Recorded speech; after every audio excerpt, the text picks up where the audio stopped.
In pro wrestling, it's generally considered bad form to have a match end in a non-finish. As fans, we generally associate matches that don't have a conclusive end with lazy booking, especially when they're big bouts on pay-per-view. Sometimes, though, a match will be so good that nobody cares that it didn't end the way we wanted it to. So just to clarify, these matches all had a disqualification in them, so don't expect to see any double countouts, double pins, or any other form of chicanery here. So if you complain about this in the comments, we will come and hit you with a steel chair, and we definitely won't have the bell rung on us for that. I'm Adam Pacitti from Cultaholic Wrestling, and these are 10 amazing WWE matches that ended in a DQ. Join us!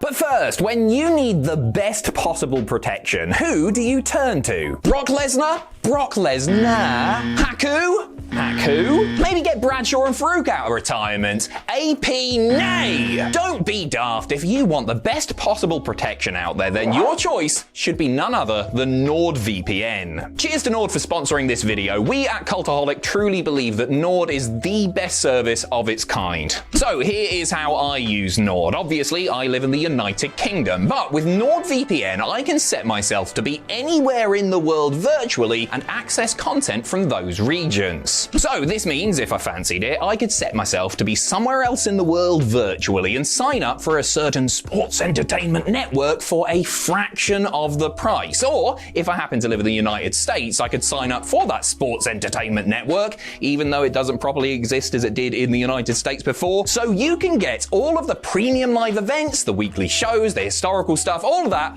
for a fraction of the price. Oh, and it works for plenty of other on-demand services too. Wink. On top of that, it protects against password attacks, phishing, ransomware, malware, and loads more. It is seriously an investment worth making, and one that, if you're smart about it, will pay for itself and more. Oh, and there's even a 30-day money-back guarantee, so if Nord isn't for you, you can get your money back, no bother at all. You can grab our exclusive NordVPN deal by going to nordvpn.com/cultaholic. There is a link in the description below to get a huge discount off your NordVPN plan, plus 4 additional months for free.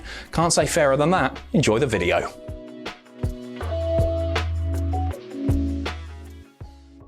Number 10, Diesel vs. Bret Hart at King of the Ring 1994. You could argue that throughout the 1990s, Bret Hart's biggest and best rival was Big Daddy Cool Diesel. Okay, that's a lie, it was Shawn Michaels by a country mile, but still, these two had a lot of matches on pay-per-view. The first of their 4 major clashes came at 1994's King of the Ring. Diesel, who was Intercontinental Champion at the time, was challenging for the Hitman's WWF Championship in a bout that promised to determine which of the company's top singles champs was really the best. So naturally, they found a way to weasel out of it. After almost 23 minutes of action, Jim Neidhart ran in to stop Diesel pinning Hart off a jackknife powerbomb. The match was thrown out and Diesel was declared the winner, but Bret held on to his title. Whilst you could argue that having such a long match end this way was tantamount to ripping the audience off, the in-ring drama that preceded the run-in was top-notch. Hart and Diesel had superb chemistry, with the Hitman guiding his opponent to several of his greatest career matches. This was one of those matches, and the DQ doesn't change that.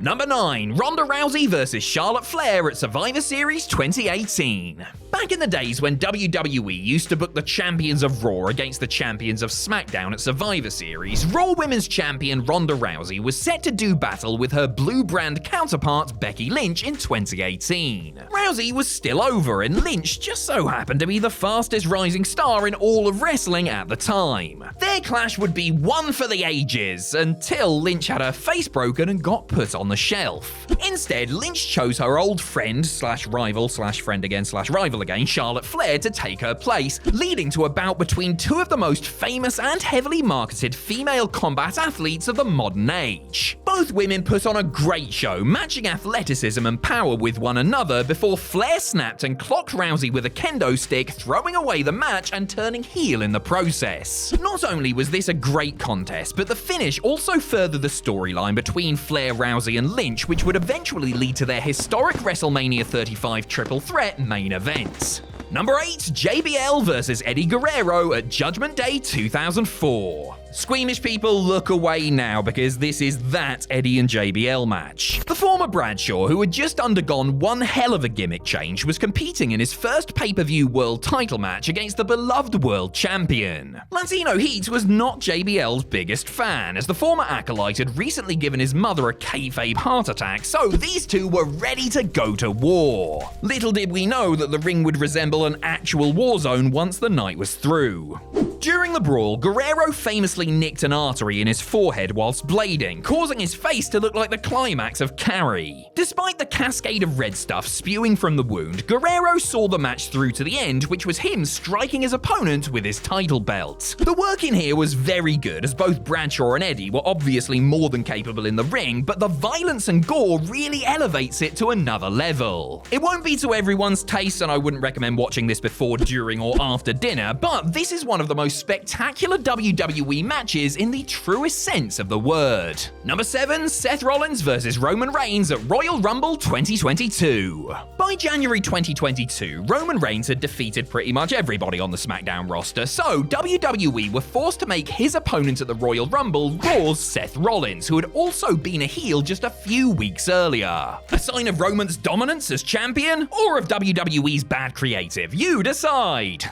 Rollins was named as the challenger for the Universal Championship and immediately got into the title holder's head by recreating the Shield's old entrance, gear and all. Roman's run as tribal chief has been defined by its storytelling way more than its matches, so the history between he and Rollins made for a perfect inclusion into this arc. And the visionary just refused to stay down, causing Reigns to lose his cool and refuse to halt a submission hold after a rope break. The referee called for the bell and Seth had beaten Roman via DQ. At time of recording, this remains the most recent time that Reigns has technically lost a singles match. Will WWE ever follow up on this plot point and reintroduce Rollins into the fold? They bloody well better do, to be honest. Number 6, Dean Ambrose vs Seth Rollins at Elimination Chamber 2015. It turns out that Seth winning a title match via DQ was karma in action, as the exact opposite thing had happened 7 years earlier. In the aftermath of the Shield's breakup, whilst Roman was swanning about with his blue contact lenses, Rollins and his former partner Dean Ambrose were embroiled in a bitter blood feud. So when the Architect became WWE champion the following year, you best believe the Lunatic Fringe was out to get him.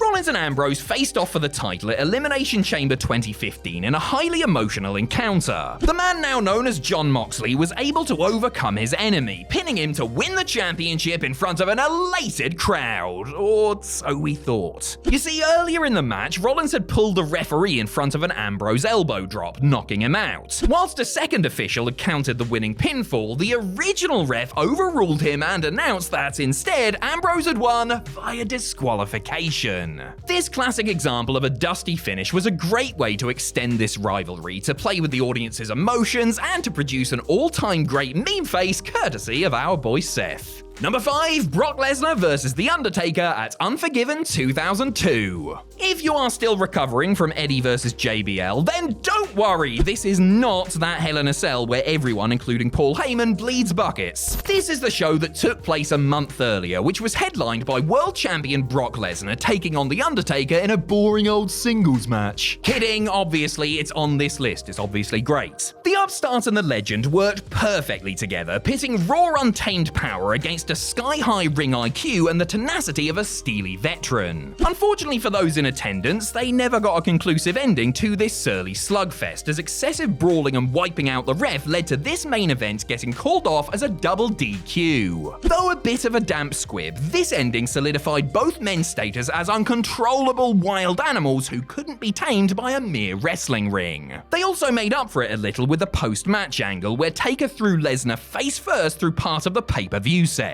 Number 4, The Undertaker vs Shawn Michaels at Ground Zero in your house. Despite both being in the company for the better part of 7 years at this point, Shawn Michaels and The Undertaker had never met in a televised singles match until Ground Zero in your house. The beef between the two future Hall of Famers began at the previous month's SummerSlam, where Taker was defending his world title against Bret Hart with HBK as the referee. Michaels accidentally screwed the dead man out of his gold, and now he was going to murder him. The match was anchored by Shawn's refusal to fight such a terrifying opponent and his attempts to get out of it in as many different ways as possible. It was also tied together by the thread of referee abuse as 3 upright zebras got absolutely pummeled over the course of the bout. In the end, Tim White had had enough of watching his brethren get assaulted and motioned for a no contest. Taker and Shawn had left carnage in their wake and still hadn't decided who the better man was, which led to the first Hell in a Cell match at Bad Blood, which then led to Survivor Series in Montreal and, well, you know the rest. Number 3, Christian vs. Randy Orton at Money in the Bank 2011. As well as his attacks on legends and him pretending to be a snake like he was an 8-year-old, Randy Orton's character over the years has been defined by his explosive bursts of anger. The Viper's inability to control his rage was a big part of his 2009 feud with Triple H and his much ballyhooed storyline with Christian in 2011. Captain Charisma had lost the World Heavyweight Championship to Orton just a few days after winning it, before then tasting defeat at his hands for 2 more shows in a row. This led to Money in the Bank 2011, at a match where, if Orton got disqualified, he would hand the big gold belt over to Christian. You'll never guess what happened. After some great back and forth between these underrated rivals, Christian realized that he was only going to win this match by getting Randy in a tizzy. So he went and spat in the Apex Predator's face, which Orton responded to by planting one of his feet right into Christian's yam bags. The new champ had used his smarts to outfox Orton and walk away with the gold. Well, awkwardly stagger away with the gold, I should say. Number 2, Shawn Michaels vs. Mankind at In Your House Mind Games. Mark Henry vs. Jerry Lawler. Savio Vega vs. Justin Bradshaw. Jose Lothario vs. Jim Cornette. These are just some of the reasons not to watch In Your House Mind Games from September 1996. If you're looking for reasons to actually watch the pay-per-view, well, there's really only one. But what a reason it is. The show was headlined by world champion Shawn Michaels and Mick Foley's terrifyingly twisted alter ego, Mankind. The Masked Man had recently joined up with Paul Bearer, who had left The Undertaker to be with Mick and now had his sights set on breaking HBK's spirits. Michaels was forced to go to a very dark place to battle Mankind, and considering that this was Shawn in the mid-90s, you can only imagine how dark that was. For the better part of half an hour, these two gave their absolute all, with Michaels going to more and more extreme lengths before Undertaker and Vader ran in to attack their respective foes. After such a breathtaking sports entertainment rollercoaster, it is hard to fault the lack of a pinfall or submission for the finish. Number 1, Kurt Angle vs. Stone Cold Steve Austin at SummerSlam 2001. The summer of 2001, the height of the invasion angle. One of the biggest inter-promotional wars of the era, the WWF's Kurt Angle versus the Alliance's Stone Cold Steve Austin. The invasion, what a mess, honestly. Austin was the delusional, psychotic WWF champion at the time, whilst Angle had been successfully molded into the company's new biggest babyface, not named The Rock. When it was announced that the two would square off at SummerSlam, everyone knew it would be good, but nobody expected it to be this good.